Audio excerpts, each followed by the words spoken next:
Hello बच्चों, कैसे हैं आप लोग। आशा करता हूं कि आप लोग अच्छे होंगे। हम लोगों ने शुरू करा था लाइट रिफ्लेक्शन एंड रिफ्रैक्शन। उस पर हमने बहुत सारी बातें कर ली है। इससे पहले वाले लेक्चर में हमने कॉन्केव मिरर के केस में ही बात करी थी, जिसमें बात हमने ये करी थी कि इमेज का फॉर्मेशन कैसे होगा और उसमें पॉइंट ऑब्जेक्ट्स हमने लिया था। आज वही कॉन्केव मिरर का डिस्कशन करेंगे, लेकिन इसमें एक्सटेंडेड ऑब्जेक्ट्स लेंगे, मतलब पॉइंट ऑब्जेक्ट नहीं लेंगे, बड़ा ऑब्जेक्ट लेंगे। ठीक है, तो जब बड़ा ऑब्जेक्ट लेंगे तो इसमें मैग्नीफिकेशन की भी बात करेंगे। सबसे पहला जो डिस्कशन होगा, कुछ रूल्स एंड रेगुलेशन पढ़ लेंगे, और वो रूल्स बेसिकली आपका कंसेप्ट है, कैसे वो देखते हैं। चलिए, सबसे पहले रूल्स फॉर कंस्ट्रक्शन ऑफ रे diagrams. Rules for construction of रे डायग्राम्स। क्या रूल है? अब इस रूल को समझने के लिए सिंपल सी बात है। क्या सिंपल सी बात है? सबसे पहला रूल, मानते हैं कि ये कॉन्केव मिरर है। कॉन्केव मिरर बाहर हमने क्या कर दिया, ऐसे पॉलिश कर दिया। उसके बाद ये इसका पोल है, फोकस है, ये पूरा स्फीयर होता है तो इसका सेंटर होता है, ये सेंटर ऑफ कर्वेचर है। अब बात ये है कि अगर मान लेते हैं कोई रे है, कोई लाइट आ रही है, लाइट के रास्ते का नाम क्या है? रे। और ये सपोज कि सेंटर ऑफ कर्वेचर से गुजर रहा है। किससे गुजर रहा है बताइए? सेंटर ऑफ कर्वेचर से। तो जब वो सेंटर ऑफ कर्वेचर से गुजरेगा तो आप खुद सोचें कि अब जहाँ पे आके लाइट इंसिडेंट करी, अब वहाँ पे नॉर्मल ड्रॉ करना है, और यही आपका रेडियस है, और रेडियस स्फीयर के किसी भी पॉइंट में नॉर्मल होता है, मतलब नॉर्मली वापस हो जाएगा। की बात आपको समझ आ गई? तो मैंने क्या कहा कि अगर लाइट की रे अगर सेंटर ऑफ कर्वेचर होते हुए जाएगी, मतलब लाइट अगर सेंटर ऑफ कर्वेचर होते हुए जाएगी तो वो वापस वही सेंटर ऑफ कर्वेचर होते हुए होगी। मतलब अगर सेंटर ऑफ कर्वेचर होते हुए लाइट जा रही है तो वापस जब होगी रिफ्लेक्ट होके, तो सेंटर ऑफ कर्वेचर होते हुए ही वापस होगी।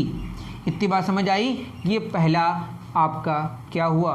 तो अगर सेंटर ऑफ कर्वेचर से लाइट पास करेगी, सेंटर ऑफ कर्वेचर होते हुए लाइट जाएगी, तो स्फेरिकल मिरर में पड़ने के बाद इंसिडेंट करने के बाद रिफ्लेक्ट जो होगी, वो लाइट सेंटर ऑफ कर्वेचर से ही वापस हो जाएगी।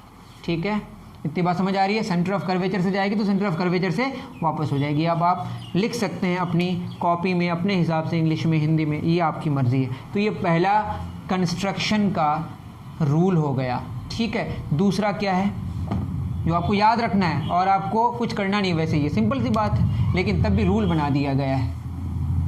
क्यों ऐसा हुआ? क्योंकि नॉर्मली आएगा तो नॉर्मली वापस हो जाएगा। सेकंड हमने बात करी थी कि ये है आपका पोल, फोकस, सेंटर।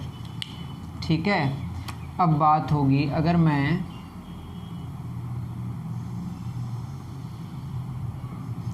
प्रिंसिपल एक्सिस के पैरेलल लिया तो क्या होगा। ये मैंने पहले ही बात कर ली थी, वैसे तब भी मैं आपको याद दिला दूं। ये आपका नॉर्मल होगा, जहाँ पे लाइट आके इंसिडेंट करेगी वहाँ पे रेडियस हम ड्रॉ करेंगे, और ये आपका नॉर्मल हो जाएगा। क्योंकि रेडियस इस पॉइंट में नॉर्मल होगा, ये जितना एंगल बनाएगा उतना ही एंगल इंसिडेंट रे भी नॉर्मल के साथ बनाएगा। इंसिडेंट रे जितना एंगल बनाएगा नॉर्मल के साथ, उतना ही रिफ्लेक्टेड रे भी बनाएगा। वो गुजरेगा किससे? फोकस से। इस सब पे बात हो चुकी है। ठीक है, मतलब ये पैरेलल अगर होगा प्रिंसिपल एक्सिस का, पैरेलल किसका? Parallel to principal axis. कौन? Incident ray. तो रिफ्लेक्टेड रे किससे पास करेगा? फोकस से। अगर इंसिडेंट रे प्रिंसिपल एक्सिस के पैरेलल होगा तो रिफ्लेक्टेड रे फोकस से पास करेगा। ये आप लिख लें। तीसरा क्या है कि अगर मान लेते हैं ये फोकस है, ये सेंटर है, और लाइट आ रही है फोकस होते हुए, तो क्या होगा। अब यहाँ पे मुझे क्या चाहिए? एक नॉर्मल चाहिए। ये जितना एंगल होगा उतना ही एंगल रिफ्लेक्टेड रे भी बनाएगा नॉर्मल के साथ। ये कैसा लग रहा है? पैरेलल। मतलब ये लाइट अगर फोकस होते हुए आएगी, इंसिडेंट करेगी, तो क्या हो जाएगा रिफ्लेक्ट करने के बाद? प्रिंसिपल एक्सिस के पैरेलल हो जाएगा। तो आपको क्या क्या बातें याद रखनी है कि लाइट अगर सेंटर ऑफ कर्वेचर होते हुए आएगी तो वापस भी सेंटर ऑफ कर्वेचर होते हुए जाएगी, और अगर लाइट प्रिंसिपल एक्सिस के पैरेलल आएगी तो वापस होगी प्रिंसिपल फोकस होते हुए, और अगर प्रिंसिपल फोकस होते हुए आई तो पैरेलल होते हुए जाएगी किसके, प्रिंसिपल एक्सिस के। ये 3 कंस्ट्रक्शन के रूल्स हम लोग याद रखेंगे जो हमारा इस्तेमाल होगा जब हम लोग रे डायग्राम्स बनाएंगे। तो शुरू करते हैं image formation by concave mirror. क्या शुरू करेंगे, image formation by concave mirror for extended objects.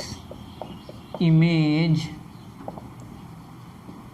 Formation by concave mirror for extended objects। समझे? तो यह एक बात है image formation by concave mirror for extended objects. सबसे पहले बात करेंगे जो हमने पॉइंट ऑब्जेक्ट के बारे में डिस्कशन करा था कि सेंटर ऑफ कर्वेचर में रखा था, इसमें भी हम लोग सेंटर ऑफ कर्वेचर में ही रखेंगे। सबसे पहला हम लोग जो लेंगे वो क्या लेंगे, at centre object at centre of curvature, पूरा भी लिख सकते हैं आप। मतलब ऑब्जेक्ट सेंटर ऑफ कर्वेचर का मतलब जो ऑब्जेक्ट डिस्टेंस होगा, you stands for object distance, वो होगा रेडियस ऑफ कर्वेचर के बराबर। ये हमने मोड लगा दिया, नेगेटिव और पॉजिटिव को हम अभी इग्नोर कर रहे हैं, ठीक है। ये सब कहानी भी हम बाद में जानेंगे। ये आपका है कौन सा मिरर, कॉनकेव मिरर। ये आपका है पोल, ये है फोकस, ये है सेंटर ऑफ कर्वेचर है। तो समझ नहीं आया तो आपको पीछे के लेक्चर्स को आप अच्छे तरीके से देखना पड़ेगा, ठीक है। तो ऑब्जेक्ट कहाँ पे है बताइए, सेंटर ऑफ कर्वेचर में, उसमें हमने जान लिया था। और ये सेंटर ऑफ कर्वेचर में है, और मानते हैं कि थोड़ा सा और देखिए, ये जो रे नहीं है, ये है एक ऑब्जेक्ट है जिसमें हम इस तरह से बनाते इसलिए हैं कि पता चले कि ये मुंडी है, ये top of object, top of object या मुंडी ऑफ ऑब्जेक्ट कह सकते हैं। ये आपका ए मान लेते हैं, ये बी मान लेते हैं, ठीक है। इसको ए मान लेते हैं और टॉप को बी मान लेते हैं, ठीक। अब बताइए, हम लोगों को तो पता था, इससे पहले हमने जान लिया था कि यहाँ पे अगर ऑब्जेक्ट है तो यहीं पे इमेज बनेगा। इसकी कहानी तो हम लोगों ने जान लिया। हमको जानना कि इसका टॉप का, तो बीच का अपने आप समझ आ जाएगा, टॉप का और बॉटम का जान लेंगे। ये बॉटम ऑफ ऑब्जेक्ट, ये क्या है हमारा, बॉटम ऑफ ऑब्जेक्ट, ठीक है। तो ये अगर पॉइंट ऑब्जेक्ट मान के बात करें, यहाँ पे ऑब्जेक्ट अगर रहेगा तो यही इमेज बनेगा। ये बात हमने कर ली है, ठीक है, ये बात हमने कर ली है। अब यहाँ से लाइट की रे अगर जाएगी, यहाँ से लाइट की रे अगर जाएगी मुंडी से, हमने क्या लिया, पैरेलल टू प्रिंसिपल एक्सिस। तो मैंने क्या बताया अभी, रूल और रेगुलेशन में आपको और नॉर्मल खींचने की ज़रूरत नहीं है, बस आपको याद रखना पैरेलल मतलब फोकस से। तो पैरेलल आई तो किससे गुजरेगी बताइए, फोकस से, ठीक। अब दूसरा क्या होगा बताइए, दूसरा आप कहीं से ले सकते, फोकस से ले रहे हैं। तो अगर फोकस से लें, दूसरा हमने फोकस से लिया, ठीक है, दूसरा किससे लिया, फोकस से, तो वो क्या होगा, पैरेलल हो जाएगा। क्या हो जाएगा, पैरेलल हो जाएगा, सही था, ठीक। क्या होगा बताइए, पैरेलल हो जाएगा। दोनों की मीटिंग जो होगी वो कहाँ होगी, कुछ यहाँ पे होगी। तो आप भी बना सकते हैं अच्छे तरीके से। वो कहाँ होगी, यहाँ होगी। तो मुंडी कहाँ पे है, यहाँ पे प्रिंसिपल एक्सिस से ऊपर। टॉप ऑब्जेक्ट का जो टॉप है वो क्या है, ये ऑब्जेक्ट है आपका, ऑब्जेक्ट का टॉप प्रिंसिपल एक्सिस के ऊपर है, लेकिन रिफ्लेक्टेड रेज की जो मुलाकात हुई, रिफ्लेक्टेड रेज की मुलाकात कहाँ हुई, प्रिंसिपल एक्सिस से नीचे हुई। कहाँ से हमारा इंसिडेंट निकला, ऊपर से, लेकिन रिफ्लेक्टेड रेज की मुलाकात कहाँ हुई, नीचे। दैट इज इन्वर्टेड इमेज बना। कैसा इमेज बना, इन्वर्टेड इमेज। तो ये आपका इमेज, ये क्या है, इमेज। और ये इमेज का टॉप है, टॉप ऑफ इमेज, और बॉटम ऑफ इमेज तो यही है आपका, बॉटम ऑफ इमेज। बात समझ आ रही है। तो टॉप देखिए क्या हो गया, इन्वर्ट हो गया, दैट इज़ ये जो इमेज बना वो इन्वर्टेड इमेज बना और ये रियल पार्ट में ही आके मिला। ऑब्जेक्ट तो रियल है, हम लोग जितनी सारी बात करेंगे वो रियल ऑब्जेक्ट्स की बात करेंगे अभी, ठीक है। तो क्या हो जाएगा बताइए, जो इमेज बना, क्या बना, इमेज बना, वो इमेज कैसा बना, सबसे पहली बात ये तो रियल बना, दूसरी बात रियल बना, और क्या बना, इन्वर्टेड बना, तीसरी बात कैसा बना, इन्वर्टेड बना और सी पे ही बना। ये आपका सेंटर ऑफ कर्वेचर है, एट सेंटर ऑफ कर्वेचर, ठीक है। और ये बताइए इसमें एक टर्म हम लोग इंट्रोड्यूस करेंगे, उसका नाम है मैग्नीफिकेशन। क्या नाम है उसका, मैग्नीफिकेशन। तो मैग्नीफिकेशन को हम m से सिंपलाइज करेंगे। ये डिफाइन किया गया है, the ratio of size of image and size of object. लिख लीजिए, the ratio of size of image and size of object is called magnification.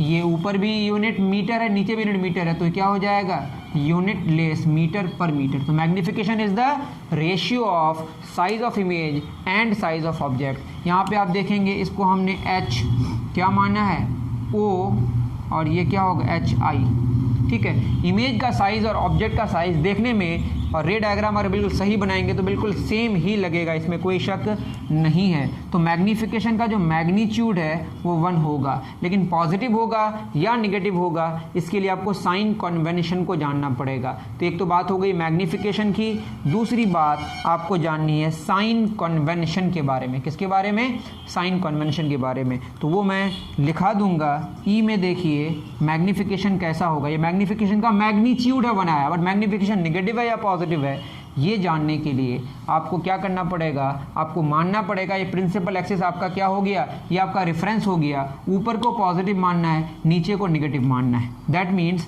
कि अगर ए बी को हमने लिखा x, तो ए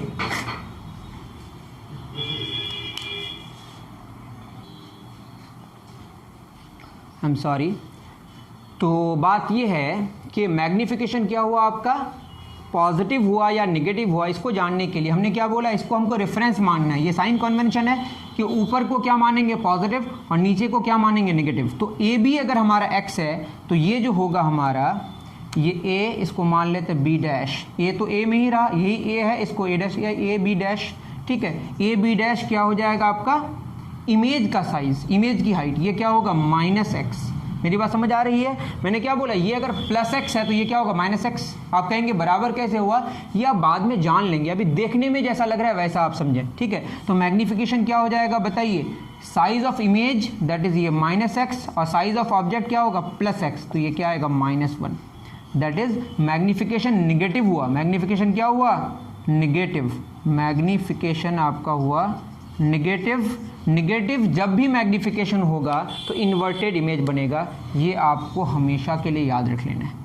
मैग्नीफिकेशन नेगेटिव होगा तो इन्वर्टेड इमेज होगा। मैग्नीफिकेशन 1 का यह मतलब है कि जितना साइज इमेज का है उतना ही साइज ऑब्जेक्ट का है, और मैग्नीफिकेशन नेगेटिव का यह मतलब है कि इन्वर्टेड इमेज होगा। बात समझ पा रहे हैं आप, मैंने क्या बोला, मैग्नीफिकेशन 1 का मतलब इमेज का साइज और ऑब्जेक्ट का साइज सेम हुआ, और मैग्नीफिकेशन नेगेटिव का मतलब इन्वर्टेड इमेज बना, ठीक है। रियल बना, इन्वर्टेड बना, सेंटर ऑफ कर्वेचर बना, सेम साइज का बना। जितना डिस्टेंस पोल से ऑब्जेक्ट का हुआ उतना ही डिस्टेंस पोल से इमेज का हुआ, जो कि रेडियस ऑफ कर्वेचर के बराबर हुआ। ये सब बात भी आप लिख सकते हैं चाहें तो। जितना डिस्टेंस ऑब्जेक्ट का किससे, पोल से, उतना ही डिस्टेंस इमेज का भी पोल से, जो रेडियस ऑफ कर्वेचर के बराबर। मोड इसलिए लगा दी क्योंकि नेगेटिव और पॉजिटिव का प्रॉब्लम है, ठीक है। तो ये सारी बातें हैं, उतार सकते हैं। जितना साइज ऑब्जेक्ट का उतना ही साइज इमेज का, ये भी लिख सकते हैं। Size of object is equal to size of image. हमने मोड क्यों लगाया, क्योंकि नेगेटिव और पॉजिटिव की भी बात यहाँ पे होगी। उतार लीजिए।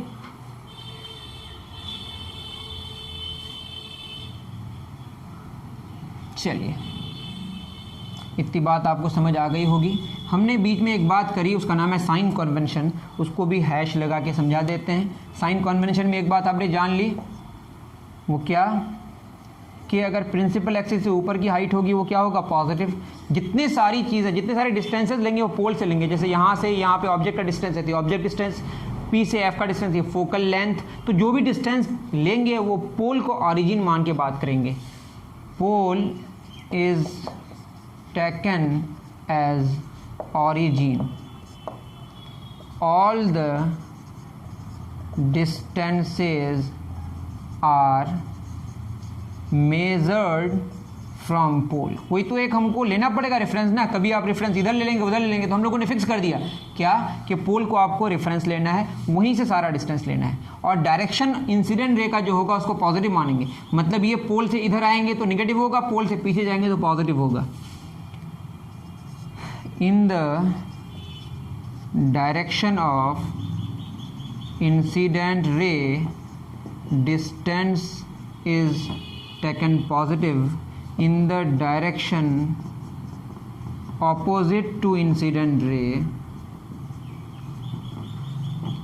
distance is negative। आप समझ पा रहे हैं? अगर इंसिडेंट रे के डायरेक्शन में अगर हो, अभी हम लोग क्वेश्चन करेंगे समझ आ जाएगा। तो डिस्टेंस को पॉजिटिव लेंगे। जैसे पोल से इधर आ रहे हैं, ऑब्जेक्ट इधर है तो ऑब्जेक्ट डिस्टेंस नेगेटिव होगा। पोल से इमेज इधर है तो इमेज का डिस्टेंस भी नेगेटिव होगा। फोकस इधर है तो फोकल लेंथ भी नेगेटिव होगा। रेडियस जाने के लिए इधर आना पड़ेगा तो रेडियस कर्वेचर भी नेगेटिव होगा। बात समझ आ रही है? तो ये बातें हो गई। दूसरा, height above principal axis is positive, height below principal axis is negative। ये सारी बातें हैं, नोट डाउन कर लें। पोल को ऑरिजिन लेंगे, all the distances are measured from pole, in the direction of incident ray distance is positive, in the direction opposite to incident ray distance is negative, height above the principal axis is positive, height below the principal axis is negative. ये आपकी कहानी है new Cartesian sign convention या बस sign convention की। यहाँ पे मैंने जो यू वी इस्तेमाल किया, u stands for object distance, v stands for image distance, r stands for radius of curvature. Mod इसलिए लगाया क्योंकि साइन के बारे में भी हमको जानना है बहुत अच्छे तरीके से। मैग्निफिकेशन क्या है? The ratio of size of image and size of object. ठीक है, बाद में हम मैग्निफिकेशन को ऐसे भी जानेंगे कि मैग्निफिकेशन का फॉर्मूला होता है साइज ऑफ इमेज बटे साइज ऑफ ऑब्जेक्ट, ये होता है माइनस वी बटे यू के बराबर। वी क्या है?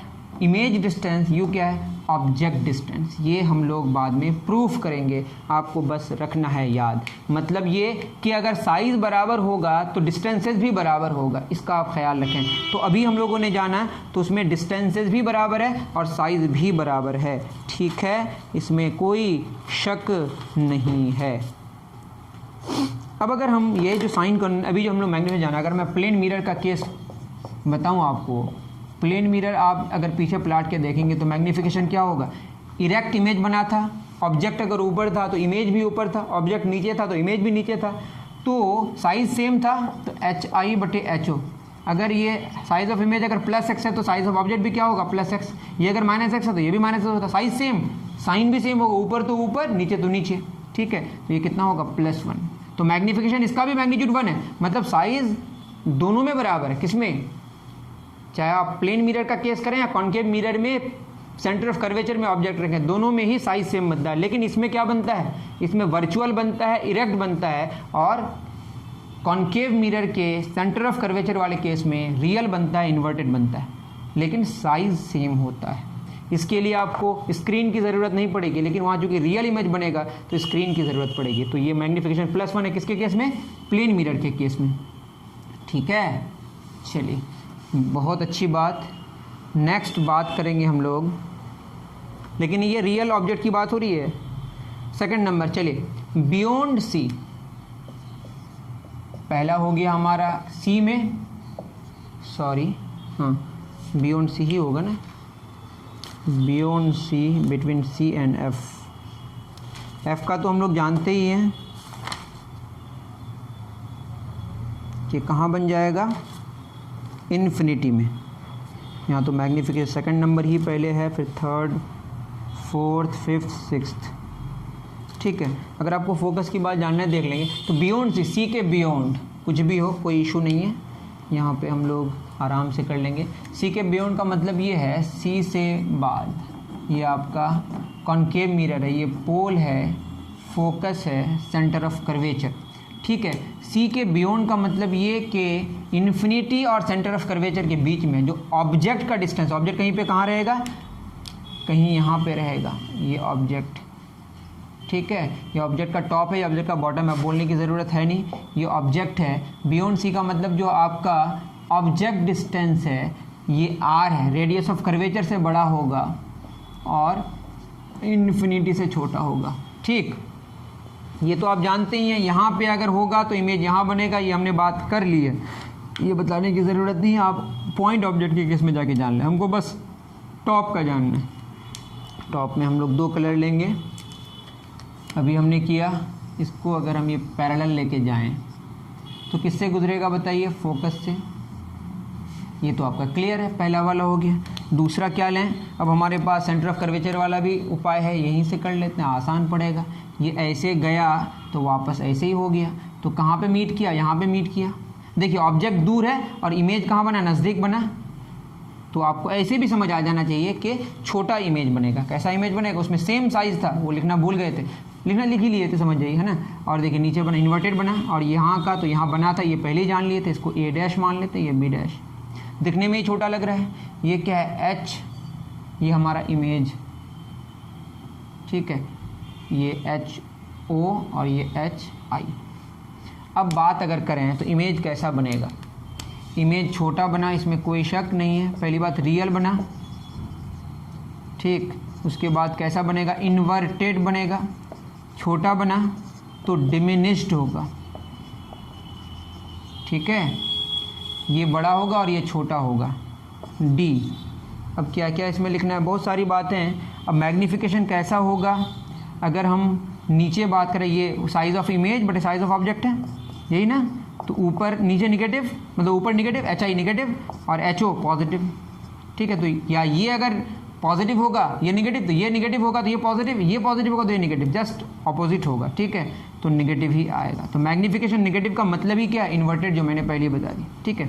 अब मैग्नीफिकेशन होगा कितना, मैग्नीफिकेशन कितना होगा, अब ये बताइए, साइज ऑफ इमेज बड़ा है, या आप यूँ समझे मैग्नीफिकेशन का फॉर्मूला हमने क्या बताया, एच आई बटे एच ओ बराबर माइनस वी बटे यू।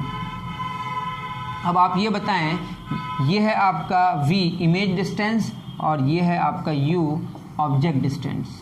तो ऑब्जेक्ट डिस्टेंस बड़ा है या इमेज डिस्टेंस बड़ा है, तो हमने देखा इमेज डिस्टेंस, कौन सा डिस्टेंस, इमेज डिस्टेंस छोटा है किससे, ऑब्जेक्ट डिस्टेंस से, सो साइज़ भी छोटा होगा, इसमें कोई शक नहीं है। ये इम्प्लाई कर रहा है इमेज डिस्टेंस और ऑब्जेक्ट डिस्टेंस रेशियो किससे छोटा होगा, 1 से छोटा। दैट इज़ मैग्नीफिकेशन का जो मैग्नीट्यूड होगा वो 1 से छोटा होगा, 1 से छोटा होगा और निगेटिव होगा, 1 से छोटा होगा और निगेटिव होगा। ये 0 1 2 -1 -2, 1 से छोटा और निगेटिव, 1 से छोटा मैग्नीट्यूड में, मतलब यहीं पे बीच में होगा ना, 0 और 1 के बीच। तो ये इम्प्लाई कर रहा है मैग्नीफिकेशन -1 और 0 के बीच होगा।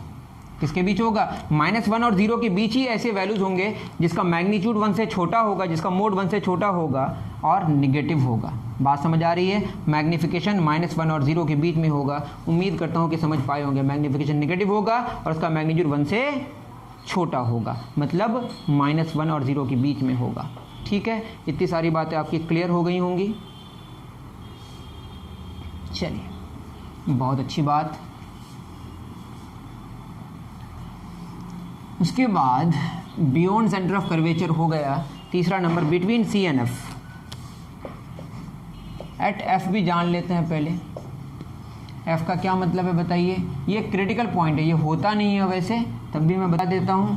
पोल, फोकस, सेंटर ऑफ कर्वेचर, यहीं पे अगर आपका ऑब्जेक्ट है, वैसे एक क्रिटिकल पॉइंट है, यहाँ पे इमेज नाम की कोई चीज़ नहीं बनने वाली, तब भी यहाँ पे अगर है तो क्या होगा, यहाँ से हमारा फटाफट बना देते हैं, इमेज कैसा बनेगा, ऐसे जाके किससे, ऐसे गुजरेगा, ठीक है। और अगर हम ऐसे लें तो ये ऐसे गुजरेगा, दोनों पैरेलल हो जाएगा, मतलब कहाँ पे मुलाकात करेगा, इन्फिनिटी में। कहाँ पे, इन्फिनिटी में, मतलब एक क्रिटिकल पॉइंट है। तो इमेज कैसा बनेगा, इमेज एट नॉट डिफाइंड या इन्फिनिटी। तो ये बात आपको अभी ध्यान में रखना है। तो मैग्नीफिकेशन कितना होगा, बहुत बड़ा इमेज बनेगा, मतलब मैग्नीफिकेशन भी नॉट डिफाइंड होगा, इन्फिनिटी होगा, ठीक है, और ये क्रिटिकल पॉइंट है। फोकस और सेंटर के बीच हमने बताया था, इधर शिफ्ट करेंगे तो रियल बनेगा, इधर शिफ्ट कर जाएंगे तो वर्चुअल बन जाएगा, जो हम लोग जानेंगे। तो फोकस एक क्रिटिकल पॉइंट है, फोकस एक क्रिटिकल पॉइंट। हम लोग जानेंगे सी और एफ के बीच, सी का जान लिए, एफ का जान लिए, और सी और एफ के बीच। और अगर फोकस का जान लिए तो इन्फिनिटी का भी जान लेते हैं, एट इन्फिनिटी। तो इन्फिनिटी में होने से क्या होगा, फिर इसके बाद हम लोग चार्ट बना लेंगे। ठीक है, ऑब्जेक्ट कहाँ पे है, इन्फिनिटी में, तो पोल, फोकस और ये सेंटर ऑफ कर्वेचर। इन्फिनिटी का मतलब एक रे ऐसे आई और दूसरी रे ऐसे आई। ठीक है, तो दोनों कहाँ से आ रही है, मुलाकात कहाँ करेगी, इन्फिनिटी में। तो कभी क्या नहीं होने वाला है, मतलब ऑब्जेक्ट बहुत बड़ा है, ऑब्जेक्ट बहुत बड़ा है। ठीक है, उसके बाद क्या होगा, उसके बाद क्या होगा, देखिए यहाँ पे हमको क्या चाहिए, एक नॉर्मल ड्रॉ करना है। ये किधर गुजरेगा, ये ऐसे आएगा, यहाँ तो यही नॉर्मल है, ये ऐसे आएगा, दोनों की मुलाकात यहाँ पे होगी। फिर मैं कह रहा हूँ ये इंसिडेंट रे है, मुलाकात कहाँ हो रही है इंसिडेंट रेज की, इन्फिनिटी में। ठीक है, तो इन्फिनिटी में ऑब्जेक्ट है, प्रिंसिपल एक्सिस से कितना ऊपर है, बहुत ऊपर है, बहुत बड़ा ऑब्जेक्ट है। ये टकरा के यहाँ पे हमने क्या किया, एक नॉर्मल ड्रॉ किया, नॉर्मल है, ये नॉर्मल है, ये इंसिडेंट, ये जितना एंगल बनाएगा उतना एंगल ये भी बनाएगा। उसके बाद ये भी आपका इंसिडेंट है, यही आपका नॉर्मल है, ये जितना एंगल बनाएगा उतना एंगल ये बनाएगा, दोनों की मुलाकात यहाँ पे हो रही है। ठीक है, जहाँ पे मुलाकात होगी वहीं पे इमेज बनेगी। तो ये वाला ऑब्जेक्ट बहुत बड़ा है और इमेज बहुत छोटा है, जो फोकल प्लेन में बना। ठीक है, तो इमेज कहाँ बना बताइए, फोकल प्लेन में बोल सकते हैं, एट फोकल प्लेन, ऐसे एट फोकस ही आप जानिए अभी। ठीक है, और कैसा बनेगा, रियल ही मानेंगे, हाईली डिमिनिश्ड। कैसा, हाईली डिमिनिश्ड, मतलब इतना छोटा कि हम, तो मैग्नीफिकेशन लगभग क्या हो जाएगा, जीरो। मैग्नीफिकेशन का फॉर्मूला क्या है, ऑब्जेक्ट डिस्टेंस या एच आई बटे एच ओ, और एच आई बहुत छोटा है किसके रिस्पेक्ट में, एच ओ के रिस्पेक्ट में। अगर ये बहुत छोटा बटे बहुत बड़ा होगा तो लगभग क्या हो जाएगा, ये जीरो हो जाएगा। तो इन्फिनिटी में रहा तो कहाँ बना, फोकस में, और फोकस में रहा तो कहाँ बना, इन्फिनिटी में। ये बात आपको ध्यान में रखना है। अब हमारा बचा किस किस के बीच, सी और एफ के बीच, और बचा पोल और एफ के बीच। चलिए, ये बात आपको समझ आ गई होगी, इस पर ज़्यादा हमें माथा पेची करने की ज़रूरत नहीं पड़ी शायद। अब हमारा बिटवीन सी एंड एफ देख लीजिएगा कितना पॉइंट था, बिटवीन सी एंड एफ। सी और एफ के बीच का मतलब ये है कि ये है आपका पोल, ये फोकस, ये सेंटर। तो सी और एफ के बीच मतलब ये है आपका फोकल लेंथ और ये है रेडियस ऑफ कर्वेचर। तो फोकल लेंथ से बड़ा होगा, जो ऑब्जेक्ट डिस्टेंस है फोकल लेंथ से बड़ा होगा और रेडियस ऑफ कर्वेचर से छोटा होगा। तो इमेज की कहानी आपको बतानी है। तो यहाँ पे हमने रखा ऑब्जेक्ट कहीं पे भी बीच में, और ये सीधे लाइट गई तो किससे गुजरेगी, फोकस से। ये पहली बात हो गई। दूसरी बात, और अगर हम किससे लें, फोकस से, तो पैरेलल हो जाएगा। फोकस से लें तो क्या हो जाएगा, पैरेलल हो जाएगा। ये फोकस से ले रहे हैं और ये हो जाएगा पैरेलल, दोनों की मुलाकात यहाँ पे कहीं हो रही है। ठीक है, तो ये सेंटर ऑफ कर्वेचर के बियॉन्ड मुलाकात हो रही है। ये आपका ए बी है ऑब्जेक्ट, और A dash B dash image inverted बना। तो इमेज कैसा बना, बड़ा दिख रहा है, इमेज कैसा बना, इमेज बना रियल। दूसरा ए बी लिख लीजिएगा आप, इन्वर्टेड कहाँ बना, beyond C, beyond centre of curvature. चौथा, मैग्नीफिकेशन कैसा होगा, निगेटिव होगा, इसमें कोई शक नहीं है। और मैग्नीफिकेशन का जो मैग्नीट्यूड होगा 1 से बड़ा होगा, जो कि बड़ा बन रहा है, ये दूर है। तो मैग्नीफिकेशन का फॉर्मूला क्या है, इसका मैग्नीट्यूड की बात करें तो v बटे यू, v u से बड़ा है, v मतलब इमेज डिस्टेंस, u मतलब ऑब्जेक्ट डिस्टेंस। तो v और u का जो रेशियो होगा वो 1 से बड़ा होगा। तो मैग्नीफिकेशन निगेटिव है, 1 से बड़ा है, मतलब ये कि मैग्नीफिकेशन -1 से छोटा है। आप खुद सोचें, ये 0 है, ये -1 -2 1 2, मैग्नीफिकेशन निगेटिव हो और 1 से बड़ा उसका मैग्नीट्यूड हो तो इधर ही होना पड़ेगा ना, -2 -3 -4 होगा, उसका जो मैग्नीट्यूड होगा 4 वो 1 से बड़ा होगा। तो मैग्नीफिकेशन निगेटिव हो और 1 से बड़ा हो, मतलब ये कि -1 से छोटा है। ठीक है, -1 से छोटा जो नेगेटिव होगा वही तो उसका जो मैग्नीट्यूड होगा वो 1 से बड़ा होगा ना। तो मैग्नीफिकेशन का मैग्नीट्यूड 1 से बड़ा मतलब मैग्नीफाइड होगा। कैसा बनेगा, मैग्नीफाइड। ये तो हमने लिखना भूल गया, ये इंप्लाई कर रहा है कैसा बनेगा, मैग्नीफाइड। मैग्नीफाइड मतलब बड़ा। तो इस तरह से आप अलग अलग पॉइंट्स कर सकते हैं। मैग्नीफाइड बनेगा, मैग्नीफिकेशन नेगेटिव होगा, मैग्नीफिकेशन का मैग्नीट्यूड 1 से बड़ा होगा, नेगेटिव का मतलब इन्वर्टेड बनेगा, रियल बनेगा, सी के बियॉन्ड बनेगा। कहाँ रखे हम, सेंटर ऑफ कर्वेचर और फोकस के बीच। उतार लीजिए। चलिए आप उतार लिए होंगे। अब बात होगी पोल और फोकस के बीच। किसके बीच? Between pole and focus. Between pole and focus. तो ये आपका कॉनकेव मिरर है, ये पोल है, फोकस है, सेंटर ऑफ कर्वेचर है।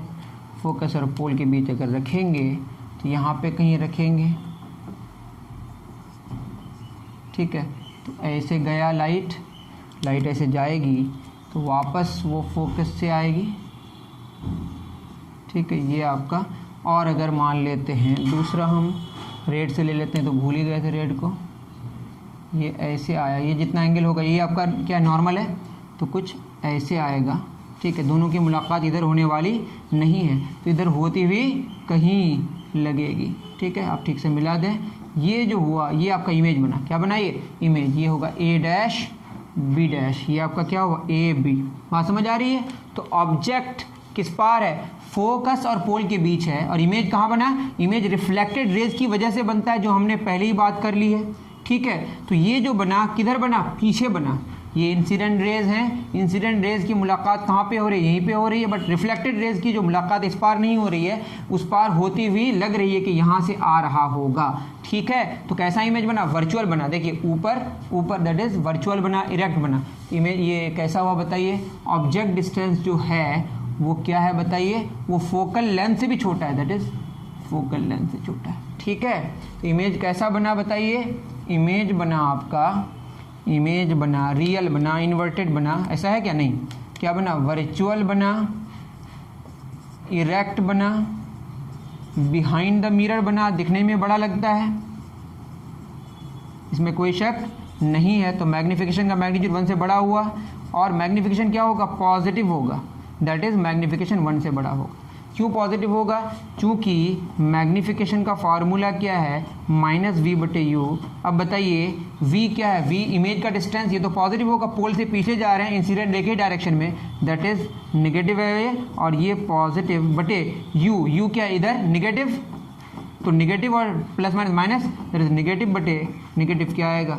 पॉजिटिव। तो मैग्निफिकेशन पॉजिटिव होगा, और मैग्निफिकेशन का वैल्यू 1 से बड़ा क्यों होगा? क्योंकि मैग्नीफाइड इमेज होगा। कैसा इमेज होगा? दिखने में ही आप लग रहा है, देखिए कैसा होगा? मैग्नीफाइड इमेज होगा। इसका मतलब जितना डिस्टेंस ऑब्जेक्ट का पोल से, उससे ज़्यादा डिस्टेंस पोल से इमेज का डिस्टेंस है, इसमें कोई शक नहीं है। और ये जो पोजीशन है, इस पोजीशन को कहते हैं हम लोग डेंटिस्ट पोजीशन। कौन सा पोजीशन?